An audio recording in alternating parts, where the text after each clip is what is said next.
1:08 de la tarde, nos despedimos del magazine de hoy, una vez más, como todos los miércoles, cada 15 días, con el espacio de literatura. Palabras en el aire. Tenemos aquí a las compañeras Alba y Ana.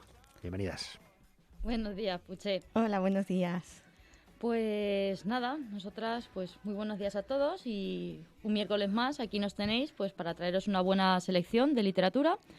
Y como nos gusta pensar a las personas relacionadas con el mundo de los libros y sobre todo también a la autora Eva García Sanz de Urturi, que acaba de sacar un libro nuevo, un poco de medicina para el alma, sin efectos secundarios, solo la voz de un desconocido que se ha dejado la piel escribiendo una historia que condensa lo que ha aprendido de la vida, por si te sirve a ti.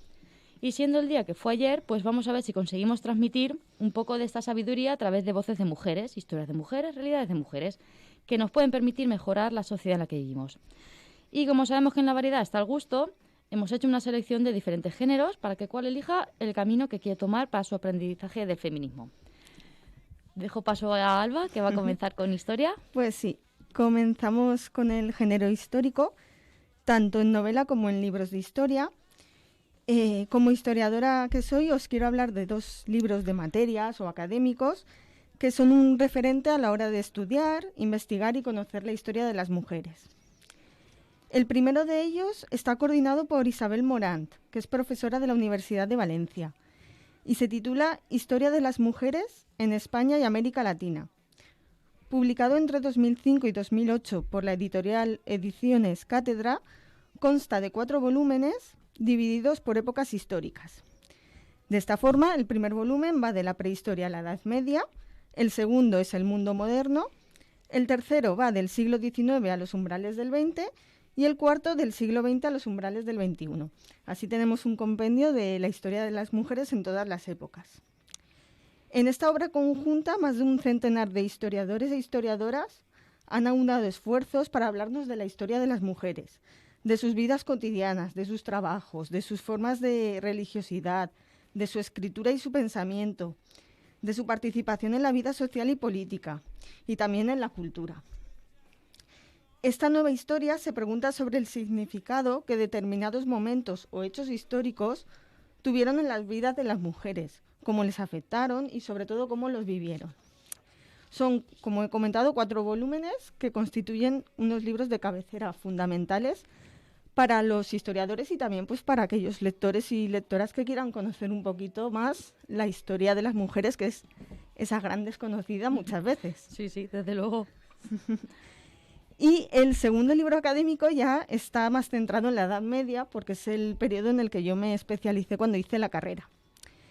Está coordinado por 2 historiadoras, María del Carmen García Herrero y Cristina Pérez Galán. Se titula Mujeres de la Edad Media, actividades políticas, socioeconómicas y culturales. Se publicó en el año 2014 por la institución Fernando el Católico y es un libro fruto de una reunión científica que se celebró en la Universidad de Zaragoza, en la que participamos historiadores e historiadoras de todo el territorio nacional. Reúne 14 trabajos dedicados a mujeres medievales de todas las clases y condiciones. Aquí los autores y autoras han analizado con mucho rigor y mucho detalle temas muy variados, como son las estrategias familiares de la nobleza, la intervención de la reina María de Castilla frente al maltrato marital, que era muy común en aquella época, la vida cotidiana de las judeoconversas en la ciudad de Huesca, y otros muchos temas, como por ejemplo, hay 2 exhaustivas monografías sobre el lujo y sobre el trabajo femenino, tanto en el ámbito urbano como en el rural, en la Corona de Aragón. Casi todo el libro sí que también se ahonda en la Corona de Castilla, pero es más centrado, sí que es verdad, en Corona de Aragón. Es un libro con muchos datos novedosos, con personajes sorprendentes y con una nueva visión sobre el universo femenino en los siglos medievales, esos siglos que siempre se han conocido como los siglos oscuros, pero que, en palabras de la coordinadora del libro, de García Herrero, fue una época luminosa para las mujeres. Con este libro podéis conocer mujeres medievales que fueron reinas, señoras, administradoras de propiedades, campesinas, enfermeras, matronas, trabajadoras de la construcción, pintoras, criadas, procuradoras y un ámbito que se está empezando a investigar, que también fueron árbitras de la justicia privada. No llegaron a ser jueces, era digamos, un modo de justicia, el arbitraje, que consistía en cuando las dos partes tenían un conflicto y querían resolverlo, acudían a árbitros. Como si fueran las mediadoras de hoy en Como si día. fuesen las mediadoras, exacto. Y es un trabajo que se está documentando ahora mucho. Así que este libro, en el ámbito de la Edad Media, es Bien. muy... Yo no tenía ni idea. De hecho, pues eso, cuando siempre hablan de la Edad Media, pues siempre es la misma imagen, ¿no? De patriarcado, de que la mujer prácticamente es inexistente. Claro. Es que es eso, pero a ver, la historia de las mujeres no es lineal, hay muchos cambios, como en todos. Ha habido épocas con muchos avances, épocas con retrocesos, y la Edad Media es una de las épocas que había avances, sobre todo en tema de el mujer. tema de mujer. Por eso también, pues ahora os voy a comentar unas pequeñas novelas históricas, porque yo siempre he opinado que la novela histórica es un buen medio para dar a conocer la historia a más gente. He seleccionado 3, que me ha costado porque Es que hay mucho. porque había mucho, pero bueno. Además es uno de tus géneros. He seleccionado 3 que creo que tienen mujeres muy fuertes. Entonces me apetece que las conozcáis. El primero de ellos es de la autora neozelandesa Pauline Gates, que es una autora que tiene muchísimas novelas históricas, casi todas ambientadas en el Antiguo Egipto. La que he elegido yo se titula La Dama del Nilo, que se publicó en 1977. Y está protagonizada por Hatshepsut, que fue una de las pocas mujeres que ejerció como faraón. 1600 años antes que Cleopatra, que la conocemos todo el mundo. Todo, sí.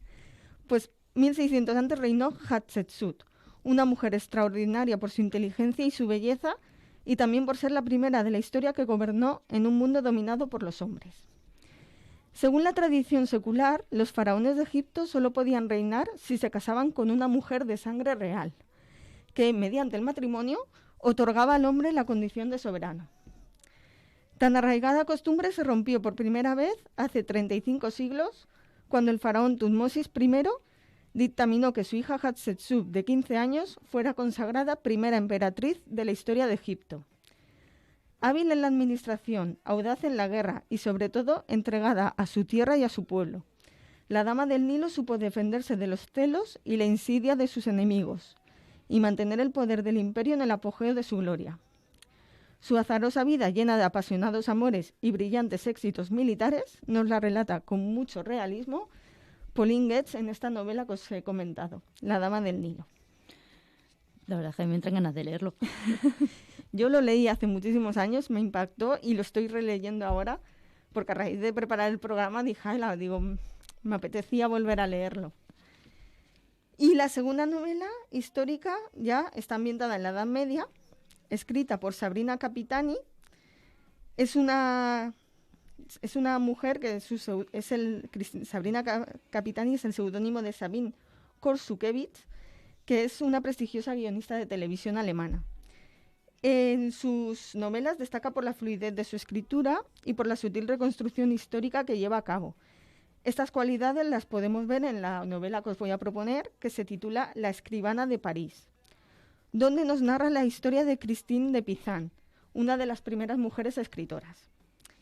El libro de La escribana de París, os leo un poquito el resumen, pues nos cuenta la historia de Cristina de Pizan, que era hija de un prestigioso astrólogo, por eso pudo disfrutar de una buena educación, pero tras el fallecimiento de su padre y su esposo, su vida se desmoronó y tuvo que buscarse la vida para mantener a sus hijos y a su madre.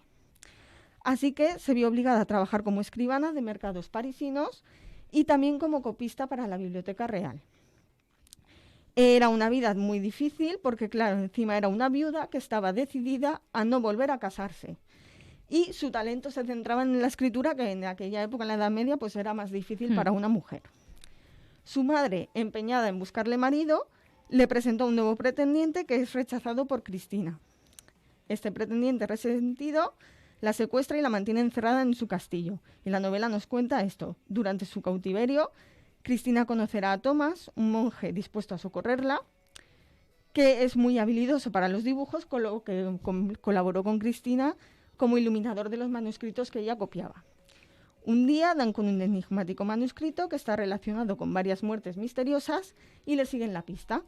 Así que es una novela muy entretenida que nos permite conocer el personaje de Cristina de Pizan o Christine de Pizan, que fue una filósofa, poeta y escritora. Uno de sus poemas más famosos se titula Solita estoy y solita quiero estar, que parece ser que lo escribió una vez que quedó viuda. Y la obra más conocida y emblemática de ella es el libro de la ciudad de las damas, que es una colección de historias de heroínas del pasado que creó un escándalo considerable en la época, ya que supuso el inicio de la llamada querella de las mujeres, que fue un debate literario que surgió en torno a la situación de las mujeres y la defensa de ellas frente a la subordinación que había en la época. Y que ahora muchos estudiosos pues, han visto en esta obra pues, una precursora del feminismo moderno. Sí, claro, esto es una lucha que no es de hace 4 días. No, para nada. Sobre todo, y ahora lo estamos viendo, visibilizar a las mujeres, que la siguiente novela histórica va de eso precisamente, porque es de la época moderna y nos habla de la pintora Artemisia Gentileschi, que fue una de las pocas mujeres que en el Renacimiento tuvo su reconocimiento. La novela es de la autora norteamericana Susan Breland y se titula La pasión de Artemisia. Nos narra pues, la historia de Artemisia, que luchaba por imponer su talento artístico en un mundo exclusivamente masculino. De hombre, sí. Además, su más temible adversario era su padre, Horacio Gentileschi, que estaba empeñado en ocultar el talento de su hija. Tras sufrir una violación y humillaciones, Artemisia fue entregada por su padre en matrimonio para que se instalase en Florencia, y allí se convirtió en la primera mujer en ser aceptada en la Academia de Dibujo de la ciudad. Entabló amistad con Galileo y recibió la protección de Cosimo de Medici. Al final, las barreras sociales que parecían insuperables, pues ella como que consiguió superarlas gracias a su gran personalidad y su pasión por el arte. Ya como curiosidad, Artemisia es una pintora caravallista, seguía mucho a Caravaggio, y uno de sus cuadros más conocidos y más impresionantes es Judith decapitando a Holofernes, que está en la Galería de los Uffizi en Florencia. Sí. Yo lo he visto y es increíble. Según los estudiosos, está representado con mucha crudeza, dramatismo, y creen que lo pintó tras sufrir la violación por su tutor y eso lo quiso plasmar todo en el cuadro. Y si tenéis la oportunidad de buscarlo y verlo, es maravilloso. Y hasta aquí la novela histórica porque vale, es lo que he dicho, si no... Vale, me paso, por ejemplo, a la literatura fantástica. Nos pasamos ahora al género fantástico con Ana. Que es un género que nos apasiona tanto a Alba como a mí, y es la literatura fantástica. Y la verdad es que hemos escogido 2 libros y una saga donde las protagonistas representan el esfuerzo de sobrevivir en un mundo en el que lo diferente, en el que la mujer que tiene poder no es sino un grave problema. Vamos a comenzar con Un cuento oscuro de Naomi Novik, de la que ya comentamos algunos datos en programas anteriores, puesto que fue la ganadora del premio Nebula en 2015 por este título, y luego también creo que se llevó el Locus por Un mundo helado, si no recuerdo mal. Pero bueno, os voy a hablar sobre Un cuento oscuro, y en esta novela, ambientada en un mundo similar a la Edad Media, pero añadiendo elementos mágicos, pues conoceremos a Agnieszka, una muchacha aparentemente normal, la cual no se imagina que va a ser elegida por el mago de la zona para enseñarle. Y si hemos seleccionado esta obra es por ella. Es una protagonista única, con mucho poder en su interior, y porque es una auténtica gozada ver cómo poco a poco va aprendiendo a dominarlo. Y al principio seremos testigos de sus múltiples desastres, los cuales pues nos roban alguna sonrisa, y de su testarudez a la hora de intentar aportar algo de ayuda a las diferentes situaciones. En fin, que es un libro de camino a la madurez, al autoconocimiento, a la aceptación de una misma y a dejar los miedos de lado para convertirnos en lo que realmente somos. La otra novela de la que os queríamos hablar es The Wicked, Memoria de una bruja mala, de Gregory Maguire. Que, bueno, yo la verdad es que no sabía, y me lo comentaste tú, ¿no? Que había un musical súper conocidísimo, y yo no tenía ni idea, porque este libro recuerdo que lo leí cuando estaba de becaria en la biblioteca en Valle de Andorra, y salió el tema y me llamó mucho la atención, porque realmente es que vale la pena. Hay un musical de Broadway que además una de las canciones que tiene creo que es Defying Gravity, que dicen que es de las más complicadas y todo. Ya te la pasaré. Bueno, pues citando un poco a Víctor Herrán, Wicked es mucho más que una novela de fantasía, pues a una magia con política, racismo y feminismo. Todo ello al servicio de la gran confrontación de la trama, lógica contra religión. Este realismo temático, junto con la impresionante ambientación, la convierte en una obra casi histórica, ya que, a pesar de ser fantástica, el autor habla de un Oz muy similar a nuestro mundo. A ello se le suma la prosa de Maguire, capaz de narrar con belleza los momentos más dulces de la vida del Faba, y que, al mismo tiempo, consigue transmitir su fría lógica en los periodos más oscuros e introvertidos.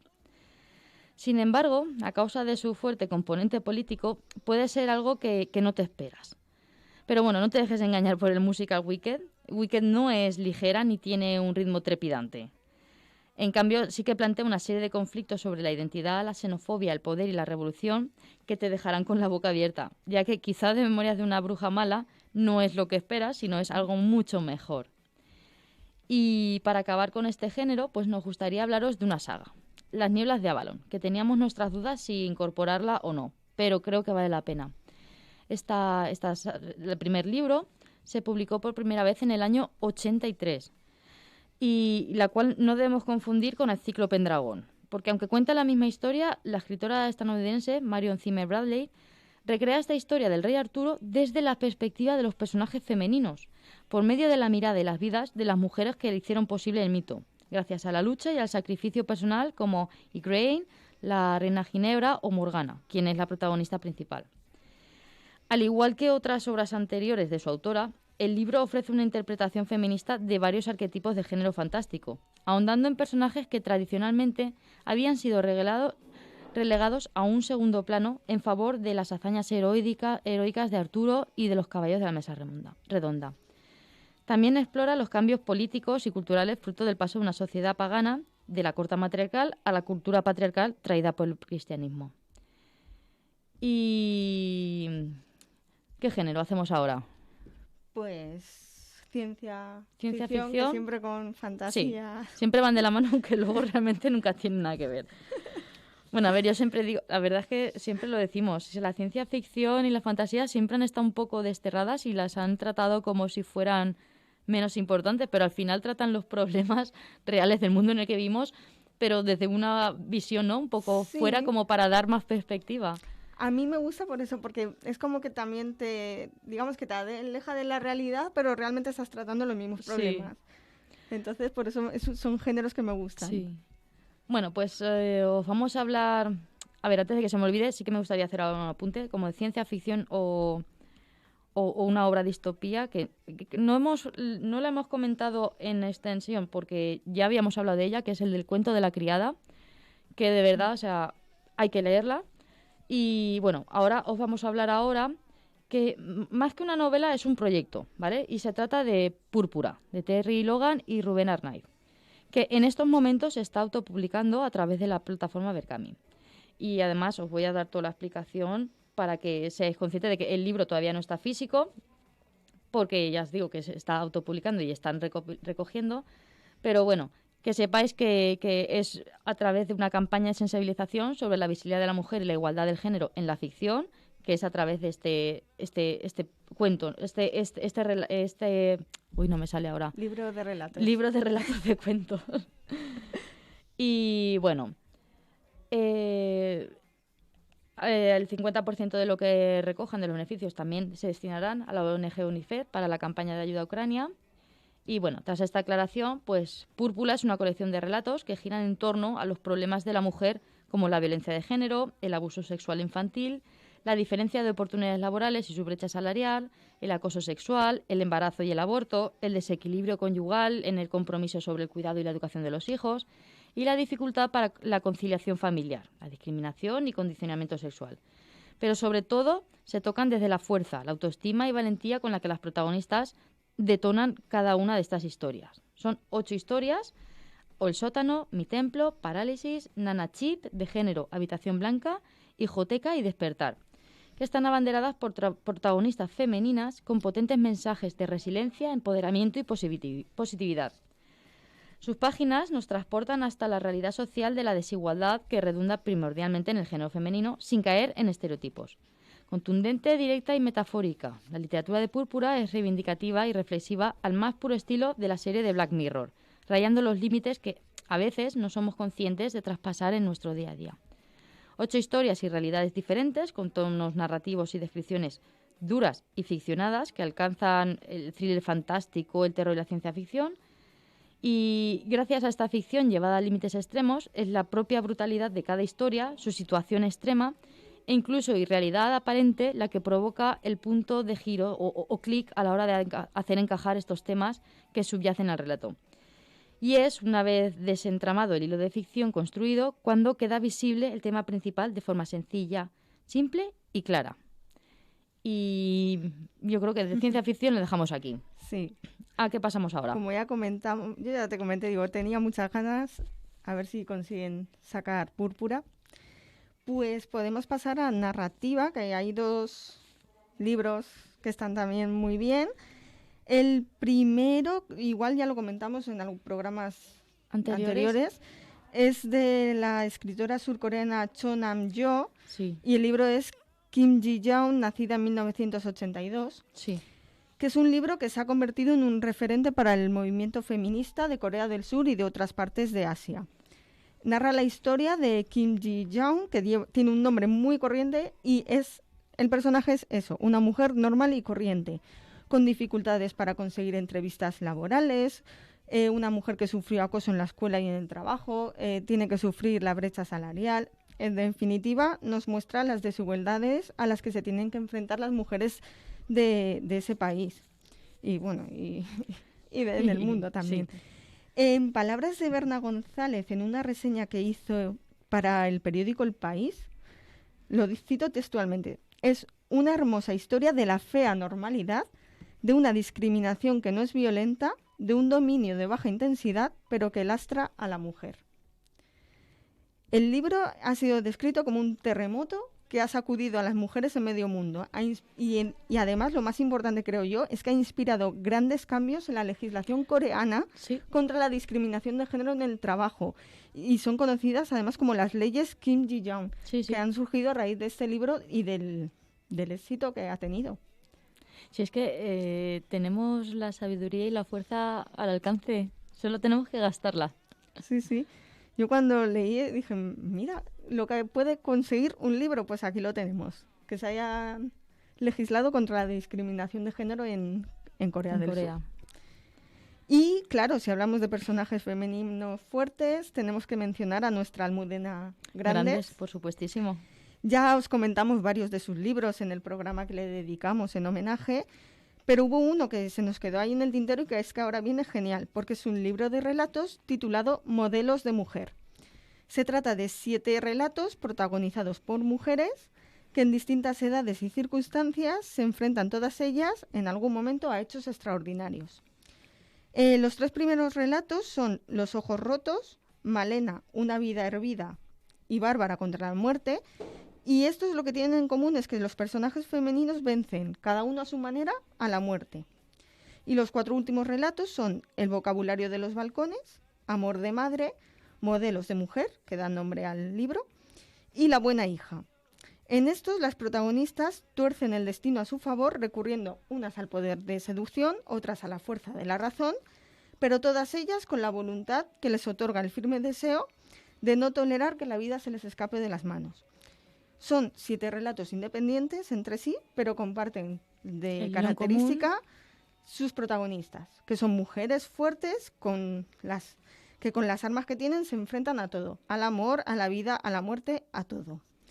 En el mismo prólogo del libro, la autora comenta que a ella le gustaba escribir desde una perspectiva femenina y crear historias con personajes femeninos en primera plana, con temas reales y corrientes. Entonces, aquí en estos relatos se habla de amor, de la soledad, de la envidia, de la emancipación, de ese momento en el que las mujeres toman la decisión de coger las riendas de sus propias vidas. En definitiva, pues eso, personajes femeninos con mucha fuerza, con mucho carácter y personalidad, y mujeres que son dueñas de sí mismas y de su destino. Ese es el nexo que tienen en común estos relatos. Pues genial. para seguir leyendo Almudena Grandes. Para seguir leyéndola Sí. y recordándola. Y ya pues nos quedaría... Sí, bueno, podemos hablar de un subgénero de la narrativa, ¿no? Que es la novela negra. Y la verdad es que os vamos a presentar a 3 investigadoras, 3 inspectoras de policía con mucho que aportar y que harán obsesionarte en sus casos y en descubrir una parte más de su carácter en cada uno de sus libros. Vamos a comenzar con Petra Delicado, un personaje literario creado por la escritora española Alicia Jiménez Barlet. Y la hemos elegido la primera a ella porque fue pionera en aportar una perspectiva femenina y feminista a la novela policíaca española. Se trata de una inspectora de policía destinada en Barcelona que apareció por primera vez en la novela Ritos de muerte, allá por el 96. Y bueno, pues el personaje de Petra Delicado es complejo y lleno de contrastes, como su voluntariamente o sinomórico nombre sugiere. Delicado es dura, pero sensible e idealista, muy atenta a ocultar su fragilidad detrás de una máscara de ironía. Competente y decisiva en su trabajo, a menudo es brusca con los colegas e intolerante respecto a los ritos sociales y mundanos, rehuyendo del compromiso, incluso de su vida privada. Ha estado casada 3 ocasiones, no quiere tener hijos y vive sola, al no estar dispuesta a renunciar a la independencia y a sus propios hábitos. En fin, lo que es el coste de una vida sentimental agitada. Los casos que Petra y su compañero Fermín tienen entre manos suelen orbitar alrededor del amor y el sexo por expresa elección de la autora.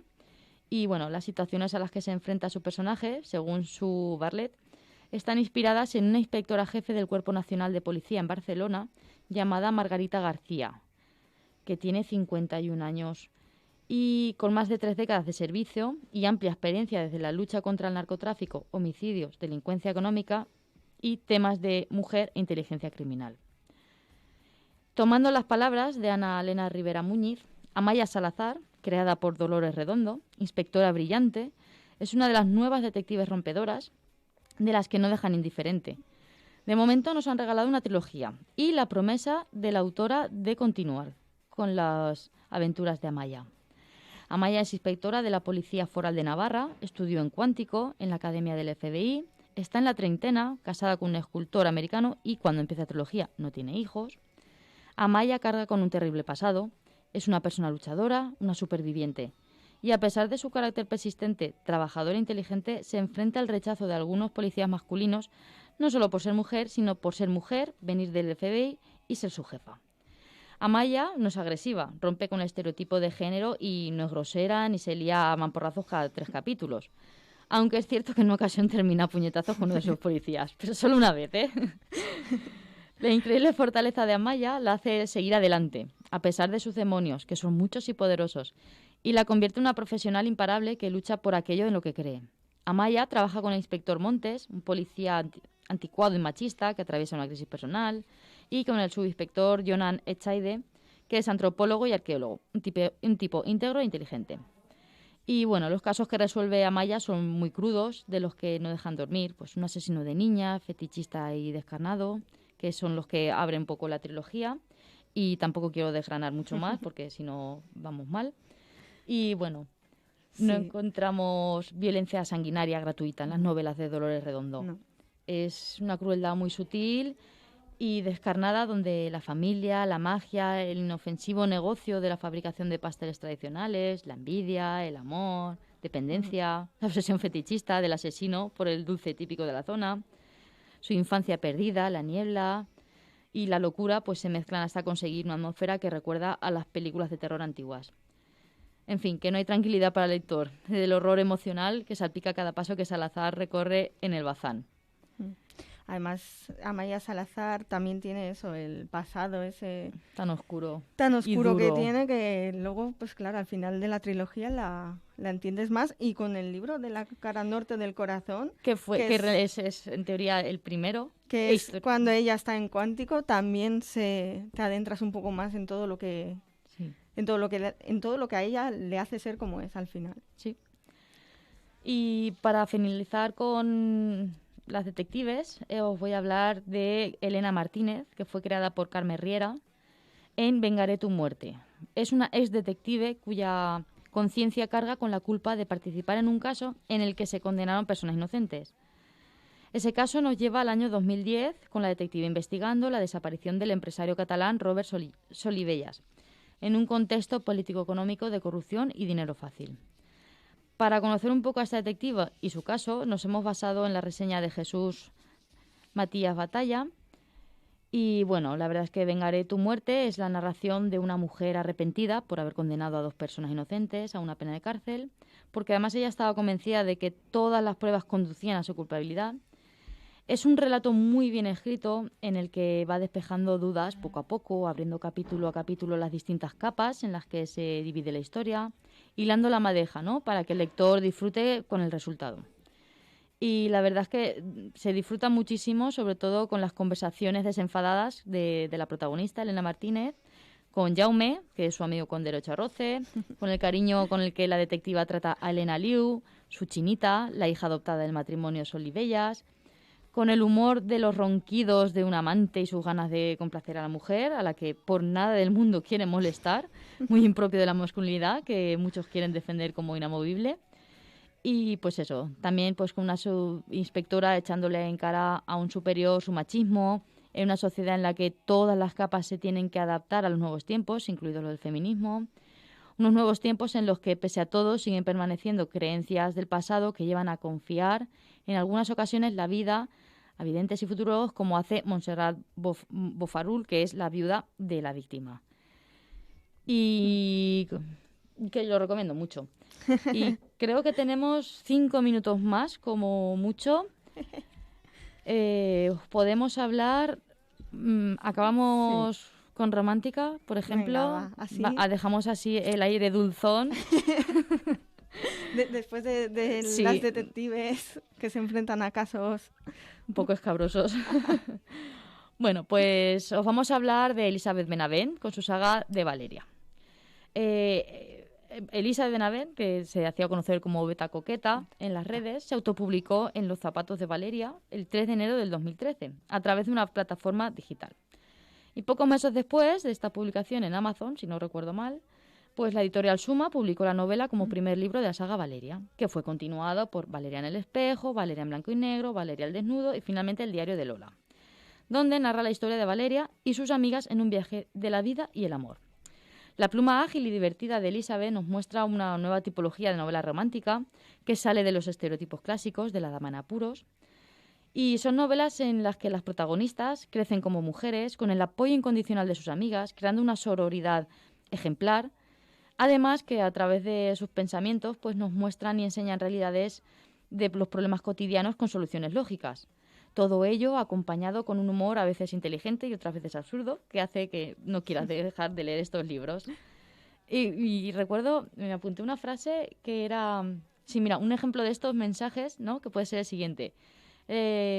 Hablando, pues, en el libro no recuerdo cuál es, pero sí que recuerdo que estaban un poco agobiadas por el tema de, pues, de que van cumpliendo años, que si le ha salido una pata de gallo y todo esto, ¿no? Que tenemos las mujeres, esa losa que tenemos encima de que tenemos que ser jóvenes y perfectas todas siempre. Pues no. Al final una de ellas, no recuerdo si es Lola, lo soluciona de esta siguiente manera. Y les dice, mira, la belleza es una dictadura que acaba con el tiempo. Lo único que se puede hacer para retenerla es fotografiarla, porque queda como muerta sobre un papel. Pero nada más, solo muerta como un papel. Y pues eso, son frases graciosas que esconden ese mensaje, ¿no? Un poco que todas las mujeres crecemos pensando en todos estos mensajes que nos han instaurado. Pues sí. Y poco más. Sí, yo creo que... A ver... Decir que se nos han quedado muchísimas obras en el tintero, porque es que queríamos intentar tocar todos los géneros, pero ayer dijimos no, tenemos que acotar. Tenemos que acotar porque si es imposible. Hay biografías muy interesantes, ensayos también. De terror encontré uno buenísimo. Pero bueno, si os interesa, os podéis poner en contacto con nosotras. Exacto. O quizá los guardaremos para otro momento, porque seguramente en el próximo programa haya entrevista, porque como ya os comentamos, a lo largo de este año vamos a entrevistar a todos los autores de aquí de la zona para conocerlos un poquito mejor y darles voz. Y poco más. Nada, pues que esperemos que esta selección de personajes femeninos fuertes os haya gustado. ¿E inspirado? Inspirado y sobre todo pues eso, que también queríamos tener un poco, pues aprovechando que ayer fue el 8 de marzo, queríamos pues aportar nuestro granito de arena en lo que conocemos que es la literatura y sobre todo algo que es muy muy importante que en el ámbito de la historia se está trabajando también mucho, visibilizar. Sí, hace mucha falta crear referentes femeninos en la educación y en todas partes. Y bueno, qué mejor manera, ¿no? También Exacto. a través de la literatura, como hemos comenzado. Que O sea, así también pues se pasa un buen ratito. pues sí. Pues nada, nos vemos en 15 días con o bien entrevista o con muchas novedades que también tenemos Que también hay, aparcadas. también. Un saludo y hasta pronto. Un saludo.